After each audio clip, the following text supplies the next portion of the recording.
Good afternoon to everyone. It's nice to be back here once again to Vidarbha Industry Association.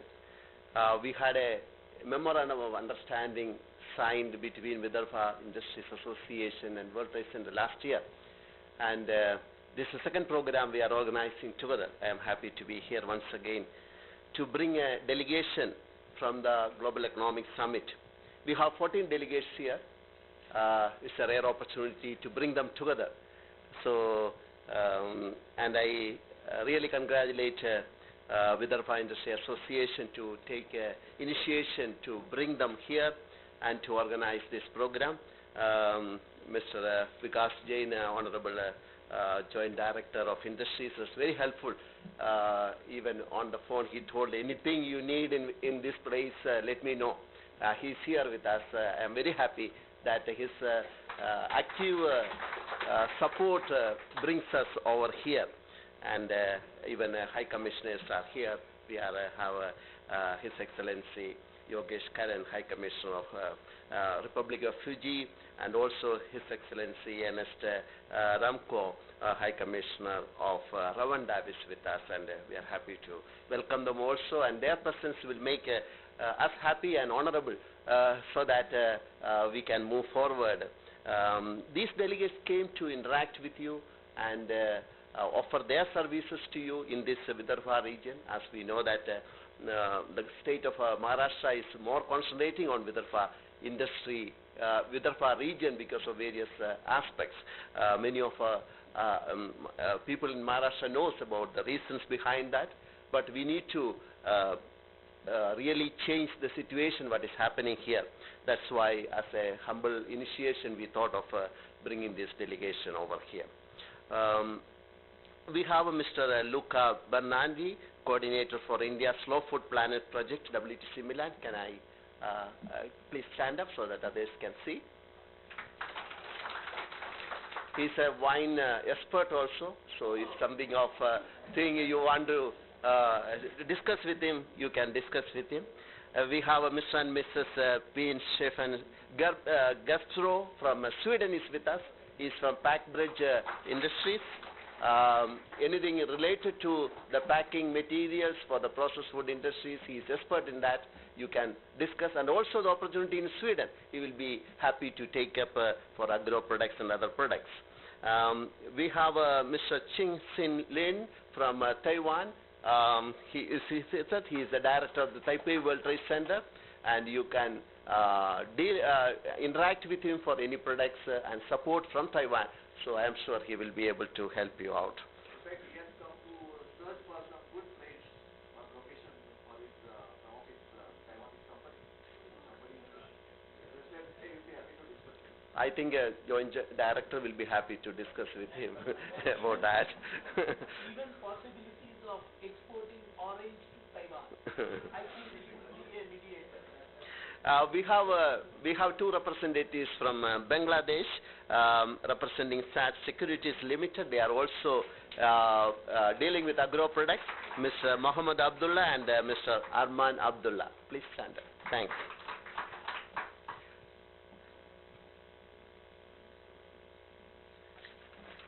We have few delegates from Russia. I would like to introduce them. We have the Deputy Director General of Foundation Support Center for Ugra Export, Ms. Natalia. Yeah. And also we have the representative of LLC's Siberian Capital, Village Scenic region, Ms. Natalia again. Ms. Hachia Natalia. Thank you. We have the head of Peasant Farm Becker, Russia, Mr. Becker Alexander, is here with us. And also we have Deputy Director General of Foundation Support Center for Ugra Export that we introduced, right? All of us we introduced? Yeah. Yeah, it's the same company. Mr. Vasily, right? Yeah, that's correct. We have World Farmers Organization with us, representing from Italy, Ms. Luia Volpe with us. It's the strongest NGO dealing with the problems related to the farmers, and how she helps the farmers organization. Expert is available. You can very well discuss with them. We have our Indian counterparts also who are expert in various aspects. We have Mr. Pramod Kolapte, who is representing from MAIDC. He's a partner for us. And Ms. Bami Vora, Head of Department of Health and Nutrition, Fight Hunter Foundation. They are also working among the farming groups and helping them and directing them. And also we have Dr. Dinesh, Chief Executive, National Cooperative Union of India, New Delhi. So you can, he is available for discussion. And also we have expert Mr. Athwale, Vipra Agri Business Development Service, Pune, and he is also available with us. These are our delegates along with us. I hope I have introduced every one of you here, and there is ample time for you to. Yeah, sorry. We have Madam Excellency Anjani Letha Karen also with us from Fiji. We are happy to welcome them to us.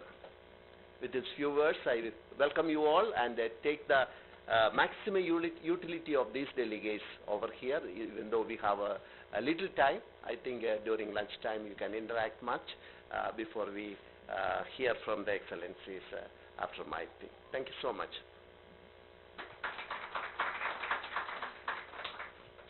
Thank you, Mr. Kuruvilla, for warm welcome of all the delegates out here. Now I would request Mr. Yogesh Karan, His High Excellency from Commissioner of Republic of Fiji, for his valuable remarks, please.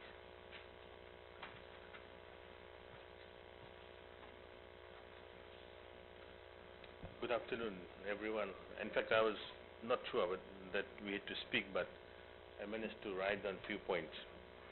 Firstly, Honorable President, Secretary, organizers of this summit, the 5th Global Summit with an excellent theme, Food for All.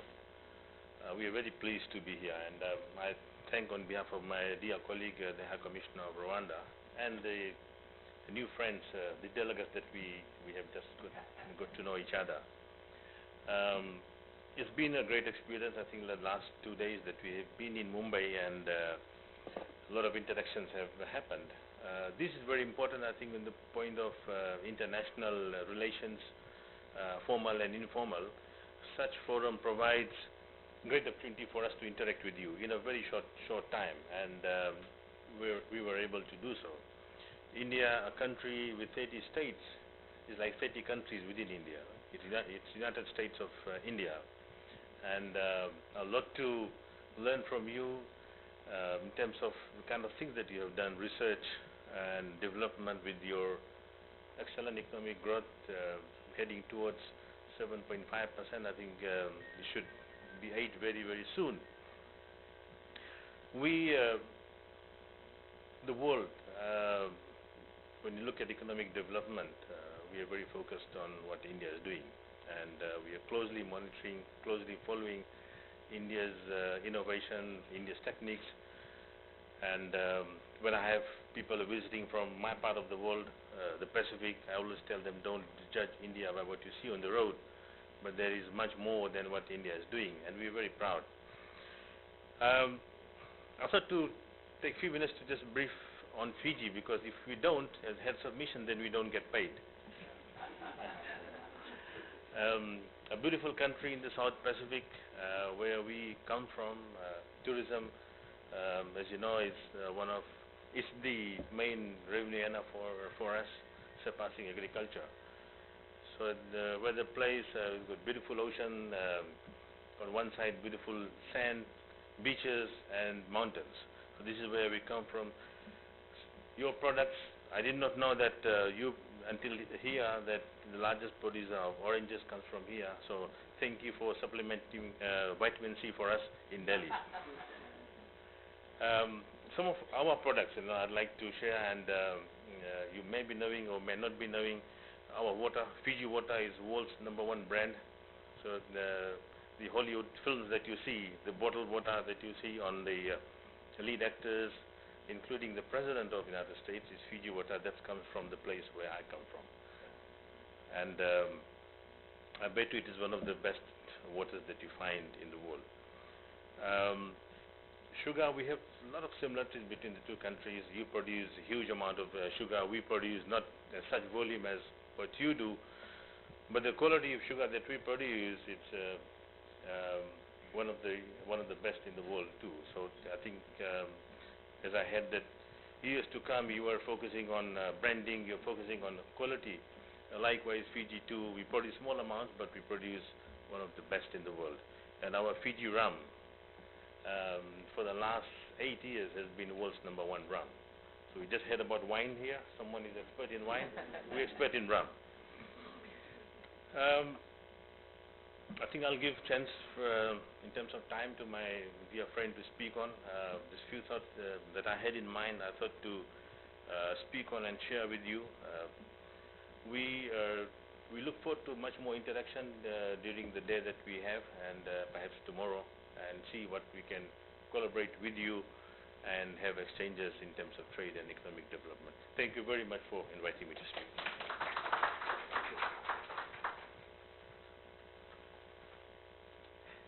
Thank you, Mr. Karan, for your remarks. Now, I would request His Excellency Mr. Ernest Franco for your valuable remarks, sir.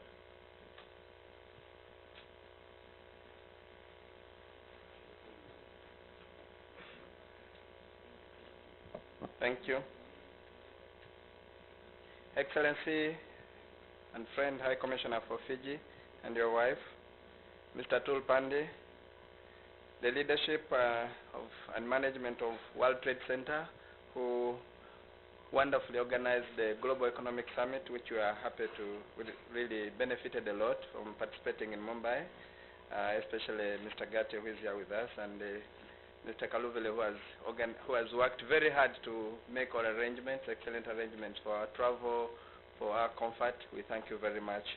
I also thank all the distinguished member of Vildaba Industrial Association for hosting us and giving us the opportunity to be here in Nagpur and to learn from what you're doing. I've traveled also with the colleagues that we came from Delhi, from different parts that were introduced. So I think this is a wonderful opportunity for us to be able to see what you are doing here, especially in food processing, where from Rwanda our big interest is. Agriculture is a major pillar of our economy. Value addition is still a challenge.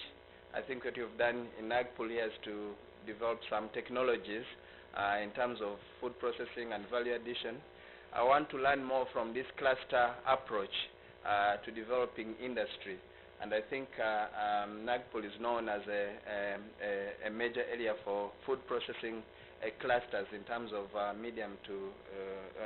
small to medium scale industry processing facilities. So we look forward to really learn from that.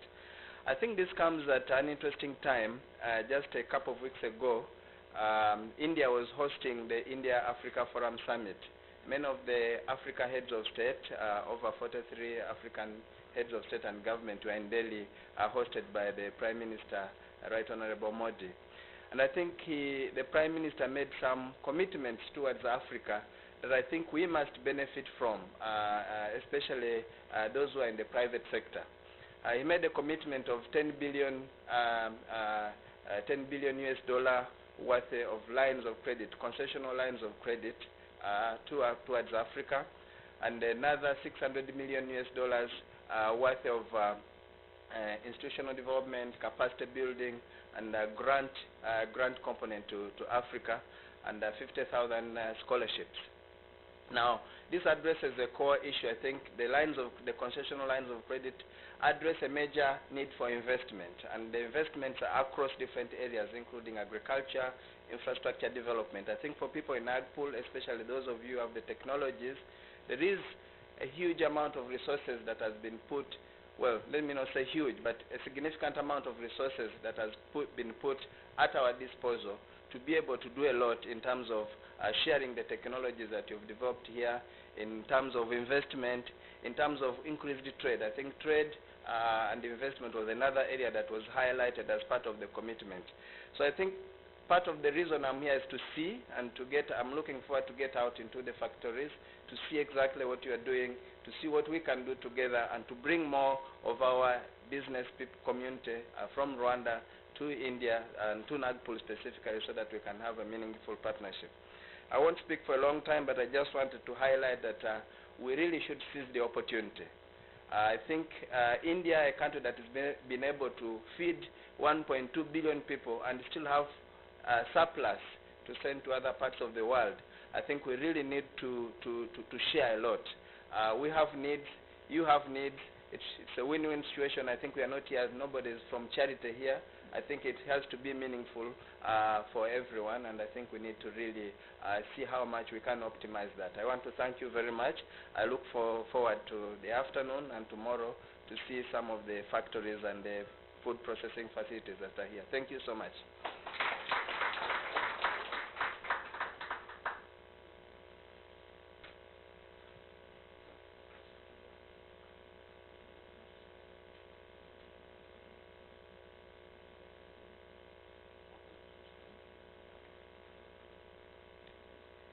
Thank you, sir, for your valuable remarks.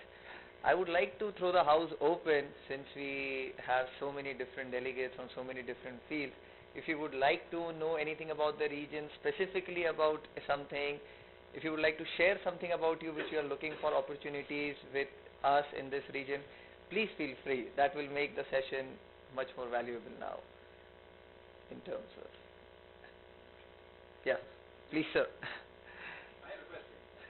Yes. I'm very curious on how you work here in these areas of clusters. You talk about food processing as one of them, and how do you actually work to make benefits for the individual companies in that cluster? What is happening here to make We have Mr. Jain here who is getting this mission in a way.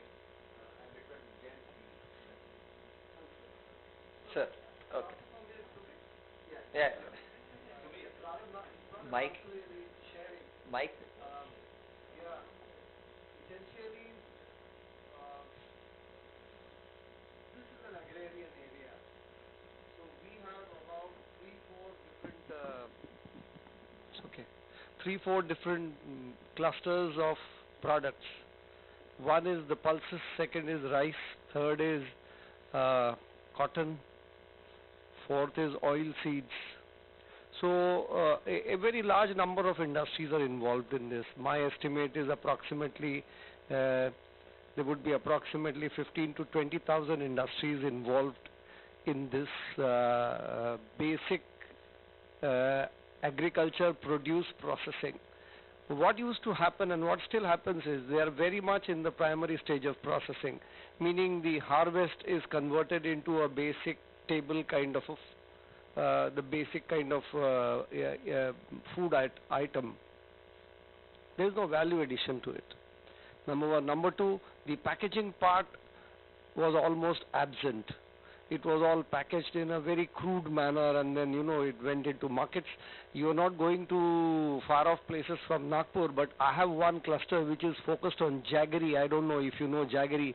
That's a raw form of sugar. So before you purify cane juice, you get to the stage of jaggery. Jaggery is almost treated as a health food the world over now.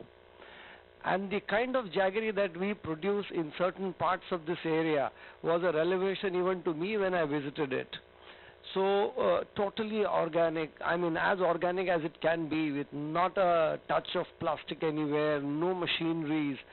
The boiled juice would be cooled and patted into wads of jaggery with bare hands even today.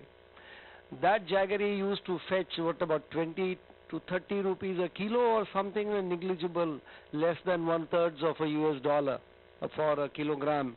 So we realized the potential.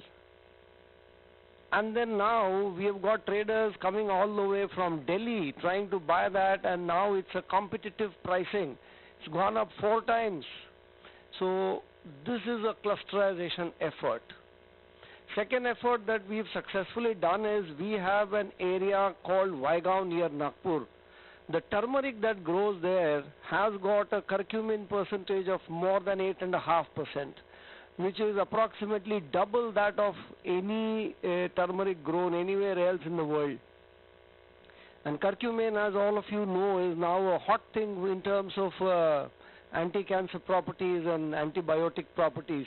So we got the farmers organized. There are approximately 300 farmers got organized. We got the Food and Safety Act registrations. We even got a geographical indicator registered for that particular brand of turmeric. And now that turmeric gets sold in the market at a far higher pricing because we were able to go to the consumer in a proper packing with a proper authenticated information about the medical content of that particular product. We are not able to export simply because there is nothing left to export. Otherwise, the value of that product is massive. There have been a company from Turkey is interested in extracting curcumin out of it and then kind of capsulating the curcumin into, that sort of thing. But we are a little circumspect about whether we should destroy the original agriculture produce to produce molecule, which is a very Western concept, not an Indian concept. So these are our clusterization efforts. It's more about realizing the true value, educating the people, better packaging, getting them together and getting them a higher remuneration so that there is a surplus for taking their produce to a still higher level of excellence. And the state government and the central government subsidizes these efforts in a huge way. The common facilities are set up at entirely the government cost. 70 to 90% of the cost is borne by the state and the central government. Of course, there are restrictions in terms of budgetary provisions. It's not a very cash-rich country, as you all of us know. But even within that, the very fact of bringing these farmers and these small industrialists, with $20,000 investment, $30,000 investment in their plant and machinery, the whole thing has so far, touch wood and by God's grace, been very successful. So, in fact, many of the countries also we got a lot of inputs in the last Global Economic Summit where our focus was clusters. So, a lot of inputs came from that summit as well. I think this is what I have to add on clusters. Thank you.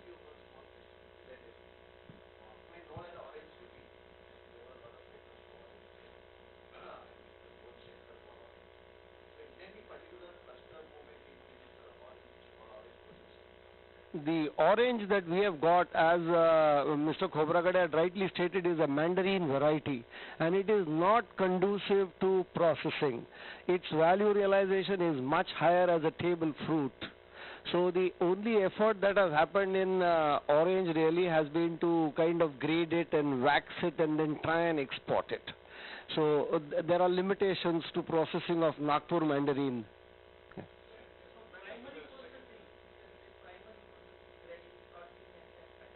Precisely, yes.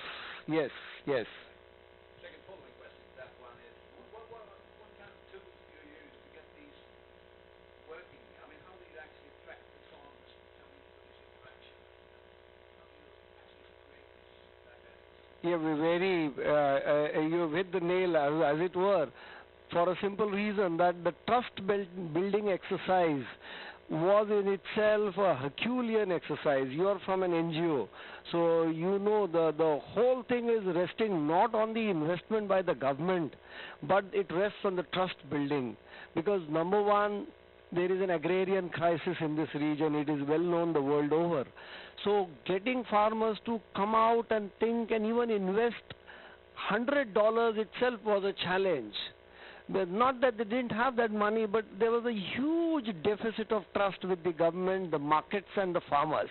So I tell you, in one case it took us 3.5 years to get them together.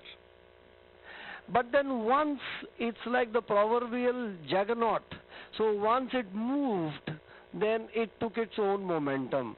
But yes, it's a massive challenge. It continues to be a challenge. And Vidarbha Industries Association, we've requested, they've roped in, they put in, the NGOs like she represents, they put in, they chipped in. But yes, at a government level, I can say that was the single biggest challenge and continues to be so. Yes, you're right. If there's anything that you can help us out with more ideas, with more experiences, it would be wonderful. Yeah. That would be interesting. I don't have a global perception. Most of you do. So it would be great to have, interaction on that.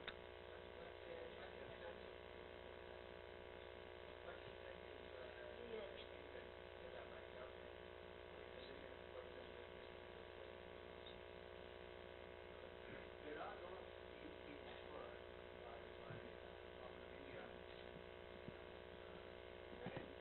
wherein For a cluster, irrespective of whatever activity it is into, like food processing is one of them, there are funds being made available for common facility center, for research, for hiring professionals, consultants, and for tours abroad, for study, things of that sort. So in a group that is being offered, and there are a lot of groups who are availing this, including the food processing groups.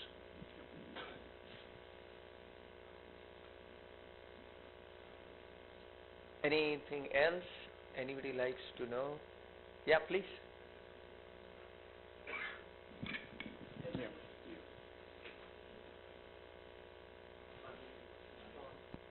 Good morning. I'm Luisa Volpe from the World Farmers Organization, and I'm very much interested in this discussion because I see that there are many actors involved in the agricultural sector that are also very influential on the developments and the direction that the sector takes or not in one country, Maharashtra in this case. I have a question for both the industry association and the government. To know of the processes that you have established where agricultural products are processed and then input on the market at national level and international level, if I understood correctly. I would like to know how much is the return for farmers. I mean, what do they get in terms of percentage, and if it is enough for them to then reinvest in their own activities?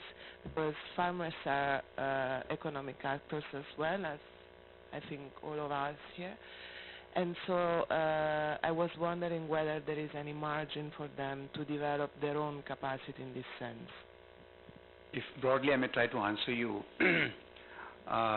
let me confess, and most of my friends around would agree, that they do not really get a very fair share, broadly speaking. Of course, market forces do govern demand and supply, but more on this, I forgot to tell you that Mr. Jain, although he is a top bureaucrat connected to the Department of Industries, but is also a very progressive farmer. Not only his whole family, Mrs. Jain and Mr. Jain, they are known for, they have been doing record output from their very moderate size of farm. So, and he's in touch with the actual market also. So I request Jain sir to please share. Meanwhile, madam, I will like Even Jajodhya. what is our World Farmers Organization doing to get the farmers a better right price? Because from last 50 years, the farmers are facing the same problem, that they do not get the price or the amount they have invested in the farming. So if you invest 100 rupees, you get only 60 rupees. So this is going to be a business of loss for every year. So what our farmers organization is doing for the farmers, this is a very critical question of our farmers today. Well, going on to part of the issue that you raised, I am not on the agriculture side, in the sense I really don't understand the dynamics of agriculture produce and the pricing that they get as Mr. Jajodia said, is right. However, our turmeric cluster effort, 100% of the members of the cluster are farmers themselves. Now, over last 3 years, their realization from the produce has doubled. Per kg or per ton, whatever was their profit margin has simply